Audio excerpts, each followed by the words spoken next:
வணக்கம். இன்றைய நாளில் நடந்த முக்கிய நிகழ்வுகளை விரைவாகவும் சுருக்கமும் வழங்கும் மின்னல் செய்தி தொகுப்பை வழங்குவோர் மெல்பெட். Only victory, only மெல்பெட்.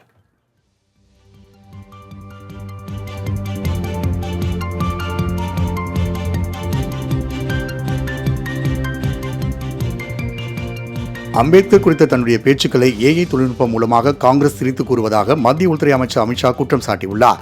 டெல்லியில் செய்தியாளர்களை சந்தித்த அவர் காங்கிரஸ் கட்சி அம்பேத்கருக்கும் அரசியல் அமைப்புக்கும் எதிரானது என கூறினார். மேலும் இது நாடாளுமன்றத்தில் அரசியல் அமைப்பு மீதான விவாதங்களின் போது நிரூபணமானதாகவும் அமித்ஷா குறிப்பிட்டுள்ளார். நாங்கள் அம்பேத்கருக்கு எதிரானவர்கள் அல்ல என பேசிய அமித்ஷா அம்பேத்கரின் கொள்கைகளை உயர்த்தி பிடிப்பது மோடி அரசாங்கம்தான் எனவும் தெரிவித்தார்.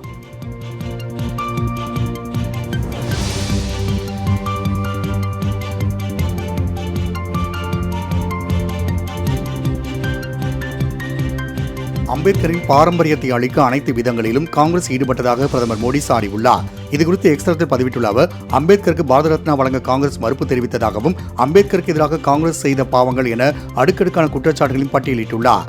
மேலும் அம்பேத்கருக்கு எதிராக நேரு பிரச்சாரம் செய்தது மட்டுமல்லாமல் 2 முறை அம்பேத்கர் தோற்கடிக்கப்பட்டதாகவும் சாடியுள்ளார்.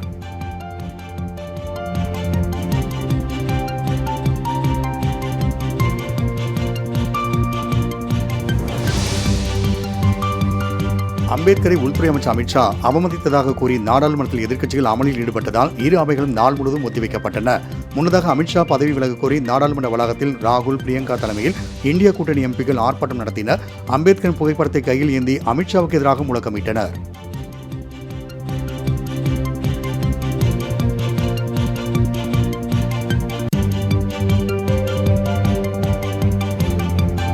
அம்பேத்கர் குறித்த அமித்ஷாவின் பேச்சுக்கு முதலமைச்சர் மு க ஸ்டாலின் கண்டனம் தெரிவித்துள்ளார். நாட்டை பற்றியும் மக்களை பற்றியும் அரசியல் சட்டத்தின் பாதுகாப்பு பற்றியும் கவலைப்படுவோர் புரட்சியாளர் அம்பேத்கர் பெயரைத்தான் சொல்வார்கள் என எக்ஸ் பக்கத்தில் பதிவிட்டுள்ளார். இதேபோல துணை முதலமைச்சர் உதயநிதி ஸ்டாலின் அம்பேத்கர் தந்த அரசியலமைப்பு சட்டத்தை எப்படியாவது சிதைக்கலாம் என்று கங்கணம் கட்டி அலையும் பாசிஸ்டுகளுக்கு அம்பேத்கரின் பெயரை கேட்டாலே எரிச்சல் வருவதாக சாடியுள்ளார்.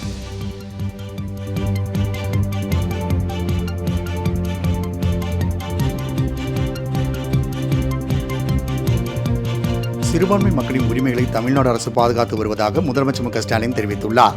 சிறுபான்மை உரிமைகள் தின சிறப்பு நிகழ்ச்சியில் காணொலி மூலம் உரையாற்றிய அவர் சிறுபான்மை மக்களின் மேம்பாட்டிற்காக திமுக அரசு பல்வேறு திட்டங்களை நிறைவேற்றியுள்ளதாக பெருமிதம் தெரிவித்தார். வழிபாட்டு தள சட்டத்தை மாற்ற வேண்டும் என்ற பாஜகவின் திட்டத்திற்கு எதிராக சட்ட போராட்டம் நடத்தப்படுவதாக குறிப்பிட்ட அவர் மதச்சார்பின்மை கொள்கையை பாதுகாத்து வருவதாகவும் தெரிவித்துள்ளார்.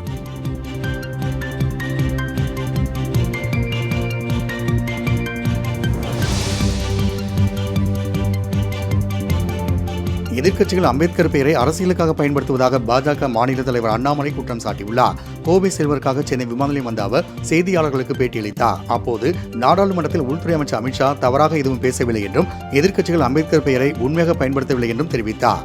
மேலும் தான் அம்பேத்கர் பெயரை நேசித்து அரசியல் செய்வதாகவும் முருகரும் அம்பேத்கரும் நமக்கு ஒன்றுதான் என்றும் தெரிவித்தார்.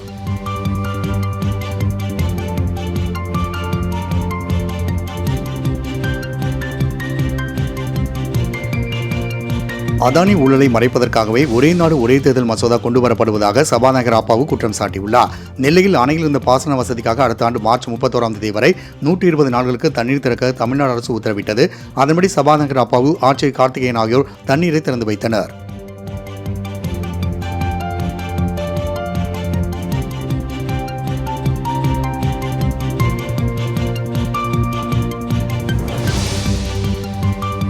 அதானி மீது பல குற்றச்சாட்டுகள் இருந்தும் நடவடிக்கை எடுக்க மத்திய அரசு ஏன் தயங்குகின்றது என தமிழக காங்கிரஸ் கமிட்டி தலைவர் செல்வ பெருந்தகை கேள்வி எழுப்பியுள்ளார். சென்னையில் காங்கிரஸ் சார்பில் நடைபெற்ற ஆர்ப்பாட்டத்தின் போது செய்தியாளர்களிடம் பேசிய அவர் அதானி மீதான குற்றச்சாட்டுகளுக்கு விசாரணை செய்து நடவடிக்கை எடுக்க வேண்டும் என வலியுறுத்தினார். மேலும் அம்பேத்கரை பாஜகவும் RSSம் தொடர்ந்து அவமதித்து வருவதாக அவர் குற்றம் சாட்டினார்.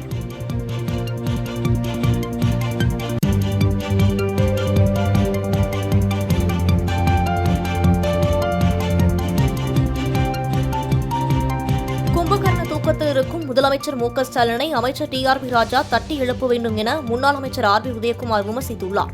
மதுரையில் செய்தியாளர்களை சந்தித்த அவர் அமைச்சர் TRP ராஜா தனது பதவியை தக்க வைக்கவும் தன் இருப்பை காட்டிக் கொள்வதற்காகவும் EPS குறித்து பேசியுள்ளதாக கூறினார். மக்கள் விரும்பும் கூட்டணியை எடப்பாடி பழனிசாமி அமைப்பார் எனவும் அவர் தெரிவித்தார்.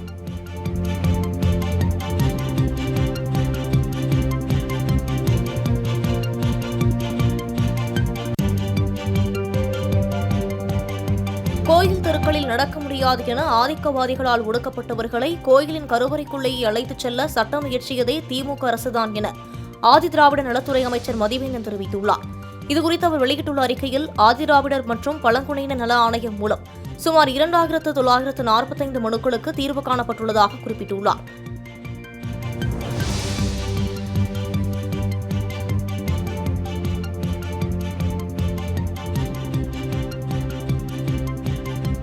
அண்ணாமலை பல்கலைக்கழக துணைவேந்தர் நியமனத்திற்கான தேர்தல் குழுவில் யுஜிசி உறுப்பினர் இல்லாமல் உயர்கல்வித்துறை பிறப்பித்த உத்தரவை திரும்பப் பெற வேண்டும் என ஆளுநர் ஆர் என் ரவி தெரிவித்துள்ளார். தேர்தல் குழுவில் ஆளுநர், யுஜிசி பிரதிநிதிகள் உள்ளிட்டோர் இடம்பெற்றிருந்தனர். ஆனால் தமிழ்நாடு அரசின் அறிவிக்கையில் மானிய குழு தலைவரின் பிரதிநிதி பெயர் இடம்பெறாததால் அந்த அறிவிக்கையை திரும்பப் பெற வேண்டும் என தெரிவித்துள்ளார்.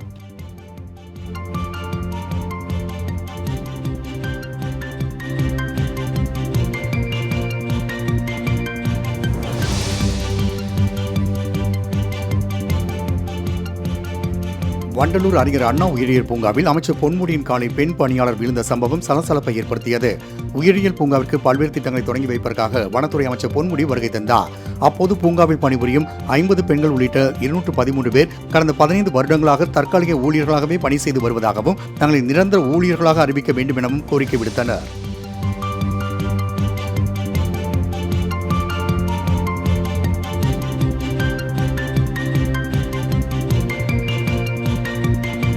கச்சத்தீவை மீட்பது மட்டுமே தமிழ்நாட்டு மீனவர்களுக்கு நிரந்தர தீர்வாக அமையும் என நாம் தமிழர் கட்சியின் தலைமை ஒருங்கிணைப்பாளர் சீமான் தெரிவித்துள்ளார். இதுகுறித்த அறிக்கையில், கச்சத்தீவை மீட்காமல் எத்தனை முறை பேச்சுவார்த்தை நடத்தினாலும் தீர்வு கிடைக்கப் போவதில்லை என்றும் தெரிவித்துள்ளார்.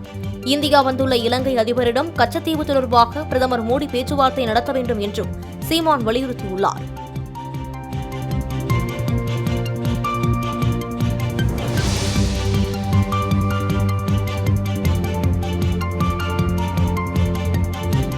சொத்து குவிப்பு வழக்கில் புதுக்கோட்டை சார்பு நீதிமன்றத்தில் முன்னாள் அமைச்சர் சி. விஜயபாஸ்கர் ஆஜரான நிலையில் வழக்கு அடுத்த மாதம் 9ஆம் தேதிக்கு ஒத்திவைக்கப்பட்டது. கடந்த அதிமுக ஆட்சியில் சுகாதாரத்துறை அமைச்சராக இருந்த சி. விஜயபாஸ்கர் வருமானத்திற்கு அதிகமாக 35,79 லட்சம் ரூபாய் அளவில் கூடுதலாக சொத்து சேர்த்ததாக வழக்கு பதிவு செய்யப்பட்டுள்ளது குறிப்பிடத்தக்கது.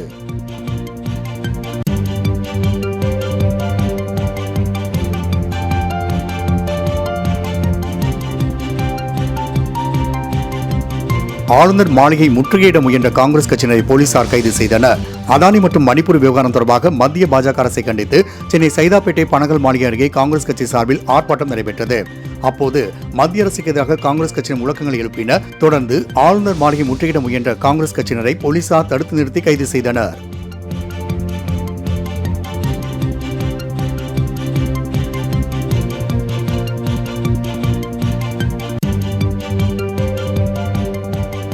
கேரளாவில் இருந்து கொண்டுவரப்பட்ட மருத்துவக் கழிவுகள் நெல்லையில் கொட்டிய விவகாரத்தில் குற்றங்களை காவல்துறையினர் மூடி மறைப்பதாக குற்றச்சாட்டு எழுந்துள்ளது. கேரள மருத்துவக் கழிவுகள் நெல்லை நடுக்கல்லூர் குளம் முழுவதும் மூட்டை மூட்டையாக கொட்டப்பட்டுள்ளது. என உடனடியாக தடுக்க வேண்டும் என அப்பகுதி மக்கள் வலியுறுத்தியுள்ளனர். மேலும் இதுகுறித்த புகாரின் மீது அதிகாரிகள் எந்த நடவடிக்கையும் எடுக்கவில்லை என்றும் கவலை தெரிவித்துள்ளனர்.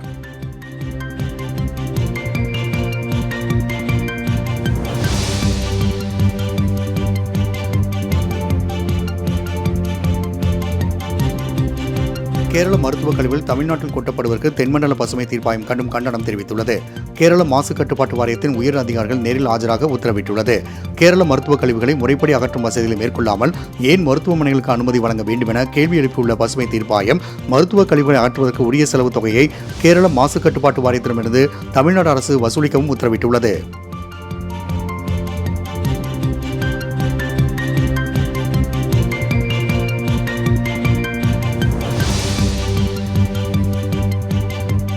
மதுரையில் ஜிஎஸ்டி வரி குறைப்பதற்கு 3.5 லட்சம் ரூபாய் பணத்தை லஞ்சமாக பெற்றபோது ஜிஎஸ்டி துணை ஆணையர் உட்பட 3 அதிகாரிகள் கையும் களமாக சிக்கினர்.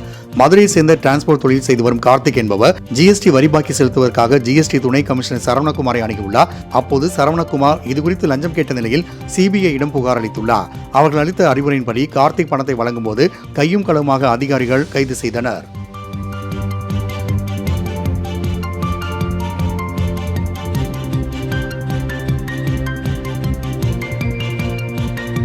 திண்டுக்கல் மாவட்டம் ஒட்டஞ்சத்திரம் பகுதியில் தொழில் அதிபர்கள், நிதி நிறுவன அதிபர்கள் வீட்டில் வருமான வரித்துறை அதிகாரிகள் சோதனை நடத்தினர்.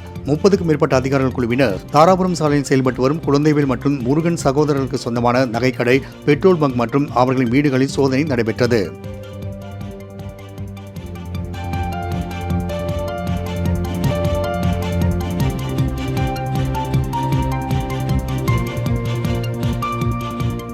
விழுப்புரம் மாவட்டம் கோட்டக்குப்பம் அருகே வீடுகள் மீது பெட்ரோல் குண்டு வீசப்பட்டதால் பரபரப்பு ஏற்பட்டது. கீழ் புத்துப்பட்டு பகுதியைச் சேர்ந்த சுரேந்தர், புகழேந்தி குடும்பத்தினருக்கு இடையே மோதல் இருந்து வந்துள்ளது. இந்நிலையில் புகழேந்தி மகன் மதன் என்பவர் சுரேந்தர் மற்றும் அவரது தம்பியின் வீட்டின் மீது பெட்ரோல் குண்டு வீசியுள்ளார். இதில் வீட்டின் முன் நிறுத்தி வைக்கப்பட்ட இருசக்கர வாகனம், சைக்கிள் உள்ளிட்டவைகள் தீக்கிரையாகின.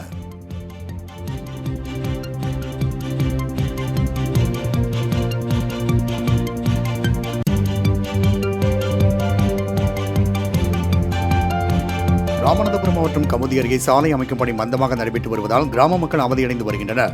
விரதக்குளம் வள்ளக்குளம் இடையே 6 மாதங்களுக்கு முன்பு தொடங்கப்பட்ட பணி மந்தகதியில் நடைபெற்று வருவதால் அவசர தேவைக்கு கூட சுமார் 22 கிலோமீட்டர் தூரம் சுற்றி செல்ல வேண்டியுள்ளதாக பொதுமக்கள் கவலை தெரிவித்துள்ளனர்.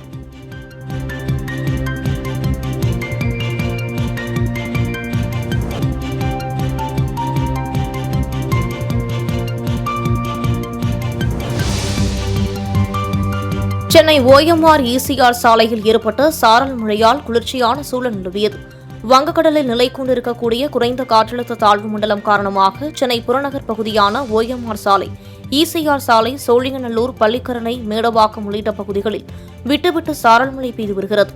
குறிப்பாக ஓஎம்ஆர் சாலையில் பெய்து வரும் சாரல் மழையால் வாகன ஓட்டிகள் நனைந்தபடியே செல்கின்றனர். மேலும் நடந்து செல்பவர்கள் குடைபிடித்தபடியும் சாரல் மழையில் நனைந்தபடியே சென்று வருகின்றனர்.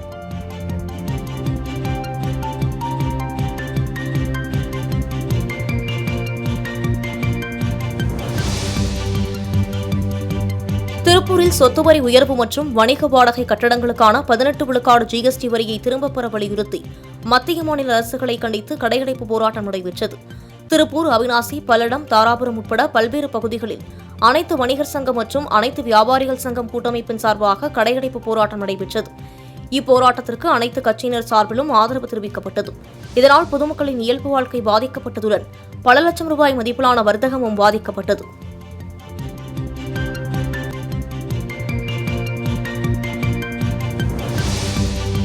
திருவண்ணாமலை மாவட்டம் வந்தவாசியில் ஏரியின் மதகை உடைத்த நபர் மீது நடவடிக்கை எடுக்க கோரி சாலை மறியல் போராட்டம் நடைபெற்றது. வந்தவாசி அருகே உள்ள ஏரியில் குமார் என்பவர் 100க்கும் மேற்பட்ட பன்றிகளை வளர்த்து வருகிறார். தற்போது பெய்த மழையின் காரணமாக ஏரி முழு கொள்ளளவை எட்டியது. இதனால் பன்றி வளர்த்த இடம் முழுவதும் தண்ணீர் சூழ்ந்ததால் ஏரியின் மதகை குமார் உடைத்ததாக கூறப்படுகிறது.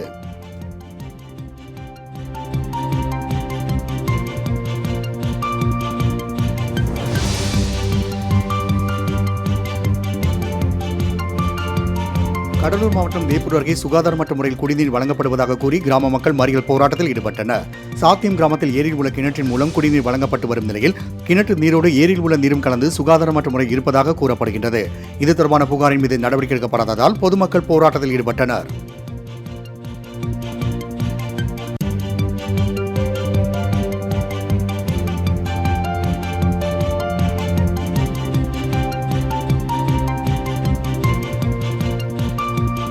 ஈரோட்டில் ரயிலில் கடத்தி வந்த 48 லட்சம் மதிப்பிலான ஹெராயினை போலீசார் பறிமுதல் செய்தனர்.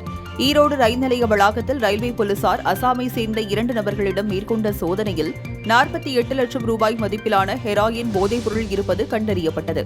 இதனை பறிமுதல் செய்து போலீசார் மேற்கொண்ட விசாரணையில் அசாமில் இருந்து கேரளாவுக்கு விற்பனைக்காக ஹெராயின் கடத்தி செல்வது தெரியவந்தது. இதனையடுத்து மதுவிலக்கு போலீசார் அந்த 2 நபர்களையும் கைது செய்து விசாரணை மேற்கொண்டு வருகின்றனர்.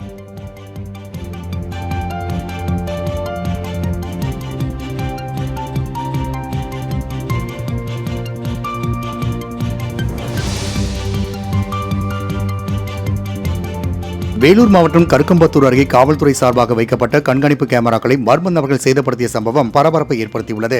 பெங்களூரு சென்னை தேசிய நெடுஞ்சாலையில் 20 லட்சம் ரூபாய் மதிப்பில் வைக்கப்பட்டிருந்த கேமராக்களை உடைத்தும் இணைப்பு பெட்டிகளை துண்டித்தும் சிலர் சேதப்படுத்தியுள்ளனர். இதுகுறித்து போலீசார் தீவிர விசாரணை மேற்கொண்டு வருகின்றனர்.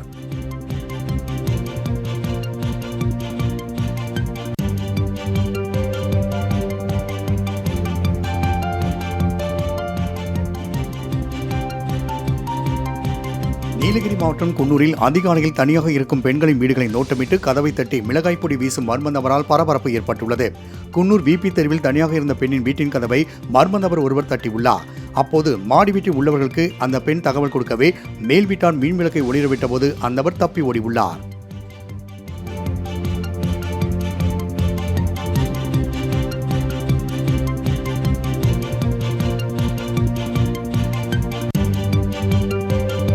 புதுக்கோட்டையில் மதுபோதையில் தேவாலயத்திற்குள் இருந்த சிலைகளை சேதப்படுத்திய நபரை காவல்துறையினர் சிறையில் அடைத்தனர். காந்தி நகரில் அமைந்துள்ள பழமை வாய்ந்த அந்தோணியார் தேவாலயத்திற்குள் சாலமன் என்பவர் மதுபோதையில் அருவாளுடன் புகுந்து அங்கிருந்த இயேசு கிறிஸ்து மேரி மாதா சிலைகளை சேதப்படுத்தியதோடு அங்கிருந்த பொருட்களையும் உடைத்துள்ளார். இதை அறிந்த பொதுமக்கள் அவரை மடக்கி பிடித்து காவல்துறையில் ஒப்படைத்தனர். இதனையடுத்து காவல்துறை அவர் மீது வழக்கு பதிவு செய்து சிறையில் அடைத்தனர்.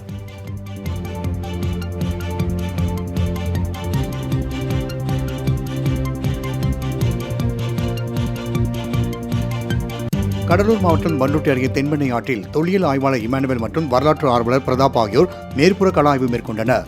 அப்போது பழங்கால மக்கள் பயன்படுத்திய சுடுமண் புகைப்பிடிப்பான் அகல்விளக்கு கண்டெடுக்கப்பட்டது. தென்பெண்ணை ஆற்றங்கரை பகுதிகளில் தொல்லியல் சான்றுகள் தொடர்ந்து கண்டறியப்பட்டு வருவதால் மேற்புற கள ஆய்வுகள் மேற்கொள்ளப்பட்டு வருவதாக இமானுவேல் தெரிவித்தார்.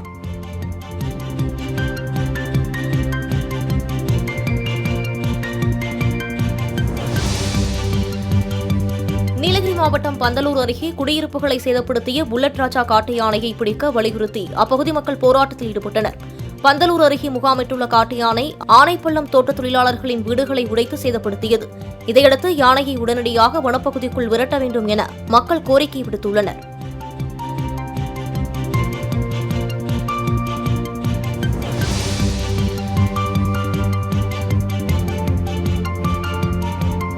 திறமை இருந்தாலும் திருநங்கைகள் வாய்ப்புகளுக்காக போராடும் நிலைமை உள்ளதாக திருநங்கை நிவேதா தெரிவித்துள்ளார். சென்னை நடுக்குப்பம் பகுதியைச் சேர்ந்த திருநங்கை நிவேதா +2 பொதுத் தேர்வில் 283 மதிப்பெண்கள் பெற்றதால் கால்நடை மருத்துவ படிப்பில் நிவேதாவிற்கு இடஒதுக்கீடு செய்யப்பட்டது. இந்நிலையில் தங்களுக்கான இடஒதுக்கீட்டினை தமிழக அரசு பெற்றுத்தர வேண்டும் என்றும் கேட்டுக் கொண்டார்.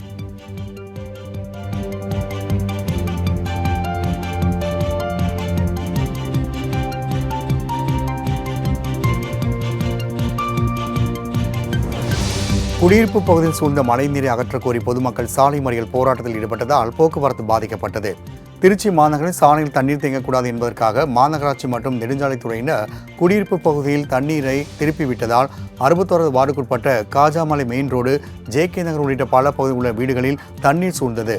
மழை நின்று 5 நாட்கள் ஆகியும் தண்ணீர் வடியாததால் ஆத்திரமடைந்த பொதுமக்கள் குடியிருப்பு பகுதியில் தண்ணீரை திருப்பிவிட்ட மாநகராட்சி மற்றும் நெடுஞ்சாலைத்துறையை கண்டித்து சாலை மறியல் போராட்டத்தில் ஈடுபட்டனர். பின்னர் போலீசார் பேச்சுவார்த்தை நடத்தி அங்கிருந்து பொதுமக்களை கலைந்து போகச் செய்தனர்.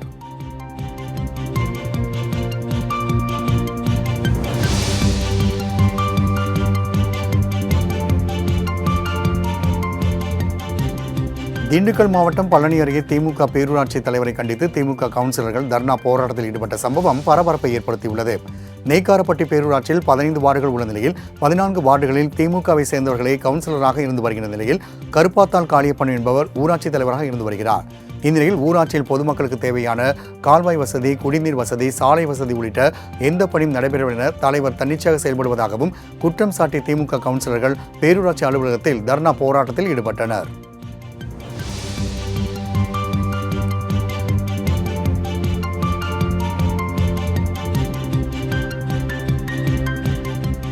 சிவகங்கை மாவட்டம் சிங்கம்பூனரில் டங்ஸ்டன் கனிமம் வெடிக்க எதிர்ப்பு தெரிவித்து கம்யூனிஸ்ட் கட்சி சார்பில் மாபெரும் கண்டன ஆர்ப்பாட்டம் நடைபெற்றது. பேருந்து நிலையம் நடையே நடைபெற்ற இந்த ஆர்ப்பாட்டத்தின் போது சிங்கம்பூனரி தாலுகாவில் பல ஏக்கரில் டங்ஸ்டன் எடுக்க இந்துஸ்தான் சிங் என்ற நிறுவனத்திற்கு டெண்டர் விடப்பட்டுள்ளதற்கு எதிர்ப்பு தெரிவித்து போராட்டத்தில் ஈடுபட்டவர்கள் முழக்கங்களை எழுப்பினர்.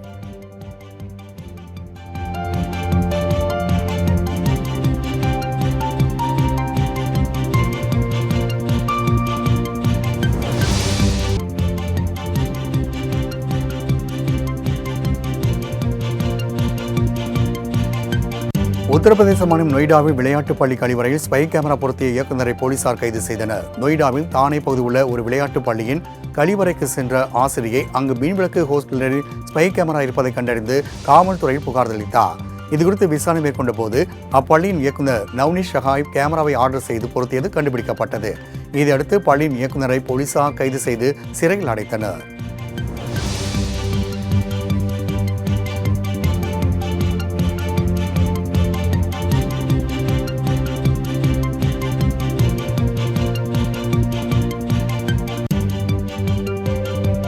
ஜம்மு காஷ்மீர் ஸ்ரீநகரில் குறைந்தபட்ச வெப்பநிலை -5.3 டிகிரி செல்சியஸாக பதிவாகியுள்ளது. நகரின் பல பகுதிகளிலும் பள்ளத்தாக்கின் பிற இடங்களிலும் குளிரின் காரணமாக நீர்ப்பாதைகள் உறைந்து காணப்படுகின்றன.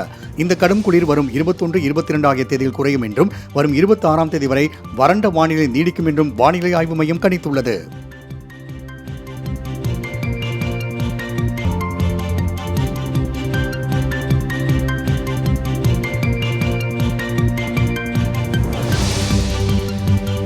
கிறிஸ்துமஸ் பண்டிகை நெருங்கி வரும் நிலையில் புதுச்சேரியில் குடில் அமைப்பிற்கான பொருட்களின் விற்பனை சூடுபிடித்துள்ளது. பல்வேறு வண்ணங்களில் கிறிஸ்துமஸ் ஸ்டார், மரம், குடில்கள், புதிய வடிவில் அலங்கார விளக்குகளும் விற்பனைக்கு வந்துள்ளன. இந்த ஆண்டு இத்தாலி, சைனீஸ் வகை குடில் செட்டுகள் பொதுமக்களிடம் மிகுந்த வரவேற்பை பெற்றுள்ளன.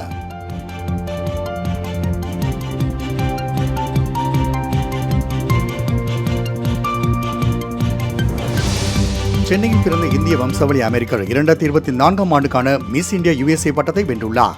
சென்னையில் பிறந்த கெய்ட்லின் என்பவர் கடந்த 14 ஆண்டுகளாக அமெரிக்காவில் வசித்து வருகிறார். நியூ ஜெர்சியில் நடைபெற்ற வருடாந்திர போட்டியில் பங்கேற்ற இவர் மிஸ் இந்தியா USA 2024 என்ற பட்டத்தை வென்றுள்ளார். 19 வயதான கெய்ட்லின் கலிபோர்னியா பல்கலைக்கழகத்தில் 2ஆம் ஆண்டு படித்து வருகிறார்.